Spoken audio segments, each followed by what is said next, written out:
Jayashree ma'am, पहला सवाल कौन सा? सर मैंने एनएचपीसी बाय किया है 835 शेयर्स। एवरेज प्राइस 101 है, तो शुड आई स्टे और शुड आई एग्जिट? हमने क्यों लिया था? ट्रेडिंग का मन था या लंबी अवधि के लिए रख लिया था? नहीं, उस टाइम थोड़ा जनवरी फरवरी में था कि गवर्नमेंट स्टॉक्स में इन्वेस्ट करना है, तो उस हिसाब से मैंने लिया। हाँ, ठीक बात है। जनवरी, और वो जनवरी से फरवरी के बीच में बहुत चला भी था ये स्टॉक। चला था, हाँ। बहुत मैंने चला लेने था। के लेने के बाद वो 115 तक चला गया था, तो उस टाइम ऐसे थोड़ा और ग्रीडी हो गई थी मैं, ना ठीक है, इसलिए होता है। सतपाल साहब, अब क्या करा जाए भाई? लिया तो ट्रेडिंग था, लिया तो मोमेंटम प्ले के तौर पे था, बट ऑब्वियसली स्टॉप लॉस लगाया नहीं था हमने। आशीष जी, मुझे लगता है एनएचपीएससी का चार्ट एक बेहतरीन चार्ट है। आहा। हालांकि यहाँ पे मोमेंटम जो है वो थोड़ा सा मिसिंग है फिलहाल। मुझे लगता है इस पूरे सेक्टर में ही थोड़ा बहुत मिसिंग है। तो देखिए, मैं इतना ही कह सकता हूँ, 90 का लेवल बहुत इंपॉर्टेंट है। 90 ये इसका सपोर्ट है। रही बात रेजिस्टेंस की, तो मुझे लगता है ये 96 का एक छोटा रेजिस्टेंस है। अगर वो सरपास करेगा तो 100 जाएगा। ऑब्वियसली 100 एक आप कह सकते हैं राउंड फिगर होता है, तो 100 पे सेलिंग आएगी, लेकिन मुझे लगता है 100 को सरपास करके ये करीबन 105 106 तक जाएगा। तो फिलहाल तो मैं ये कहूंगा आप इसमें बने रहे। हालांकि यहाँ पे ब्रेकआउट नहीं आया है। जब ब्रेकआउट आता है तो फिर हम लोग उसको कैलकुलेट कर सकते हैं कि और कितने टाइम में आएगा। तो फिलहाल तो ये कंसोलिडेशन में है, तो मैं यही कहूंगा 90 का सपोर्ट ध्यान में रखते हुए आप फिलहाल इसमें बने रहे। अगर ब्रेकआउट आता है तो फिर आप स्टॉप लॉस को ट्रिल करें। तो फिलहाल स्टॉप लॉस आपका 88 का होगा। जल्दी जल्दी आगे बढ़ता हूं, मैं सबकी एक एक क्वेरीज और इसके बाद लेना चाहूंगा। पहले योगिनी मैम के पास जा रहा हूं, नवी मुंबई। योगिनी मैम, हाय, गुड आफ्टरनून। योगिनी मैम, आपको कितना टाइम हो गया स्टॉक मार्केट्स में? सर 2021 से स्टार्ट किया है। अब बेसिकली पोस्ट कोविड ये 3 साल 3.5 साल कैसे रहे योगिनी मैम आपके स्टॉक मार्केट के? सर मिले जुले रहे, प्रॉफिट्स भी किए हैं, लॉसेस भी किए हैं। ना ठीक है, नेट नेट पैसा चला गया या पैसा आया? पैसा आया ज्यादा, गया तो कम। फिर क्या है, बढ़िया। अटका हुआ है सर। हाँ, सॉरी, कम अगेन। अटका हुआ है पैसा एक ही हाँ। शेयर में, जो सिंस द स्टार्ट मेरे पास है। कौन सा? लक्ष्मी ऑर्गेनिक्स। Oh, yes. 2 बार इसमें प्रॉफिट बुक कर चुकी हूँ सर, लेकिन थर्ड टाइम फिर अटक गई।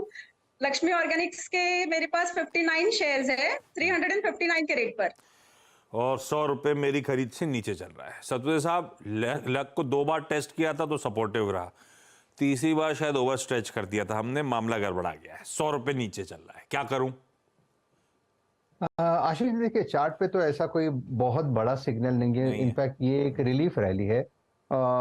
थोड़ी एक्सटेंड हो सकती है। अगर ये 200 265 का रेजिस्टेंस निकाले तो फिर इसमें एक मोमेंटम मिलेगा। वो मोमेंटम कहां तक चलेगा? इन दैट केस 300 तक चलेगा। तो ये 260 265 के बाद ही यहाँ पे बड़ी तेजी होगी। लेकिन चूंकि उन्होंने लिया है तो इस बार स्टॉप लॉस रखना भूलिए मत। आपका स्टॉप लॉस होगा 245 का, 245 का स्टॉप लॉस होगा और बने रहे। अगर 260 260 265 का लेवल निकल जाए फिर आप स्टॉप लॉस को थोड़ा सा ऊपर लेके आइए। 300 का टारगेट होगा जहां पे आपको एक बार के लिए फिर से कॉल करना है और रिव्यू लेना है। फिलहाल के लिए 245 के लेवल्स पर लगाइए अपना स्टॉप लॉस याद से। क्विकली जैनी मैम, अगला सवाल। गुजरात टूल रूम बाय किया हुआ है 44 के रेट पे, 1500 शेयर्स है। गुजरात टूल रूम 44 शेयर्स हैं। नहीं, 44 के रेट, अरे तो आधा हो गया। ये क्या 45 गुजरात नाम था इसलिए पसंद आया था आपको क्या? नहीं सर, अभी रिसेंटली 15-20 दिन पहले उसके 100% डिविडेंड के रीजन की वजह से बाय किया था, बट उसका डिविडेंड फिर फेस वैल्यू पे आ गया। इसकी खबर वो कुछ ऑर्डर्स बैक करने के बीच में आ रही थी। खैर, सत्य साहब, समय कम है मेरे पास। गुजरात टूल रूम अच्छा खासा नुकसान हो रहा है मैम को।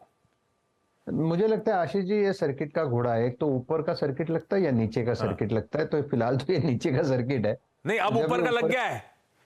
अच्छा, मेरे पास आशीष जी हाँ, अपडेटेड ये है कि नीचे से ऊपर आ गया है, अपर सर्किट लग गया है। फिलहाल तो होल्ड करें फिर, इसका मतलब जब तक लक राइड करना करें। हाँ एग्जैक्टली, ये लक वाला काम है। जब तक राइड करे तब तक अच्छा है। लेकिन मैं एक रेजिस्टेंस देता हूँ। इसका रेजिस्टेंस बनता है 3840। अगर इस लेवल के आसपास का अटकता है तो फिर आपका लक जो है उसे और टेस्ट मत करिए, इसमें से एक निकल जाएगा। हाँ भैया, ठीक है। जयश्री मैम, अगला सवाल। सर मेरे पास टाटा एलेक्सी है 15 शेयर्स 8000 के प्राइस के, तो क्या करें? मैं होल्ड कर सकती हूँ और 6 महीने 1 साल होल्ड कर सकती हूँ। करना चाहिए नहीं करना चाहिए सतपुते साहब, क्योंकि नतीजे भी ठंडे पड़ गए इस बार वाले। आशीष जी, ये पूरा पैक ही थोड़ा सा आप कह सकते हैं हाँ। कि फिलहाल तो यहाँ पे आप कह सकते हैं प्रॉफिट टेकिंग हो रही है, थोड़ी बहुत धुलाई हो रही है। यस, इतने वीक हैंड्स है वो तो निकल ही रहे, तो फिलहाल हाँ। तो मैं एक आप बने रहे, 7,000 का सपोर्ट इंपॉर्टेंट है, वो चार्ट वीकली चार्ट पे भी दिखता है। तो अगर इस लेवल के आसपास कहीं सेटल होता है तो यहाँ से आपको फिर से एक रैली मिलेगी, और ये बड़ा काउंटर है, चलने में अच्छा चलेगा। 8-8,500 तो ऐसे ही चला जाएगा। तो फिलहाल तो मैं यही कहूंगा 7,000 के ऊपर है, आप होल्ड रखें। होल्ड करिए। योगिनी मैम, अगला सवाल। सर इरेडा के 220 शेयर्स है at the rate 188। Long term के लिए होल्ड कर सकती हूँ सर। हाँ, भाव के पास आ रहा है धीरे धीरे करके स्टॉक। सतपति साहब होल्ड कर लेंगे लॉन्ग टर्म के लिए? यस आशीष जी, इनफैक्ट कल इसमें एक ब्रेकआउट हुआ था, लेकिन ब्रेकआउट के बाद थोड़ी बहुत प्रॉफिट बुकिंग हुई, लेकिन जिस तरह से ये पैटर्न पैन आउट हो रहा है, मुझे लगता है 178 180 इसके लिए एक स्ट्रॉन्ग सपोर्ट है, बेस है। सामने इसका जो टारगेट है वो 200 से लेके 210 का होगा।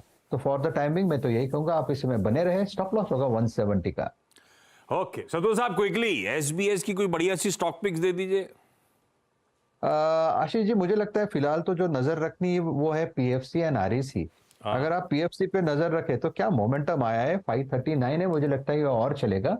565 570 इसका टारगेट है। So PFC is a buy, stop loss होगा 430 का। पावर फाइनेंस कॉर्पोरेशन, बढ़िया मूव्स आ रहे हैं, रडार पे रखिए। ये खरीदारी करने का कॉल सतपति साहब की तरफ से। Jaini ma'am, Jayashree ma'am, Yogini ma'am, thank you so much जुड़ने के लिए, इस प्लेटफॉर्म पे अपनी क्वेरीज रेज करने के लिए।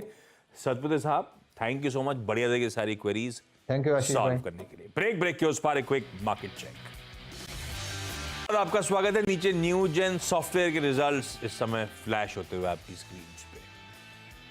निफ्टी 0.5% मजबूत, ब्रॉडर मार्केट्स बढ़िया कर रहे हैं। मिड कैप्स 2/3% के उछाल के साथ इस समय कामकाज करता है, और ब्रेथ पॉजिटिव है, हालांकि बहुत ज्यादा नहीं, लेकिन 4:3 का रेशियो कह लीजिए एडवांसेस के फेवर में। थोड़ा ठंडा पड़ा है, लेकिन अभी भी एडवांसेस के फेवर में ब्रेथ है। आज ध्यान रखिएगा, निफ्टी फाइनेंशियल सर्विसेज और निफ्टी बैंक दोनों की एक्सपायरी, और कल एक मार्केट हॉलिडे है। इंटरेस्टिंग सेशन होगा सेकेंड हाफ का। लेकिन ब्रेक के उस पार देखिए मिड कैप्स पे एक detailed coverage mid cap month में। आज के शो सास बहू और सेंसेक्स में इतना ही। अपनी मुलाकात अब थर्सडे को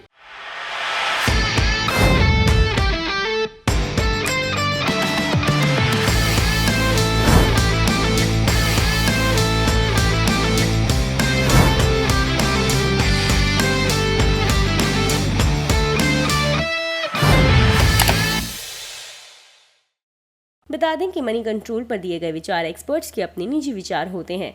वेबसाइट या मैनेजमेंट इसके लिए उत्तरदायी नहीं है।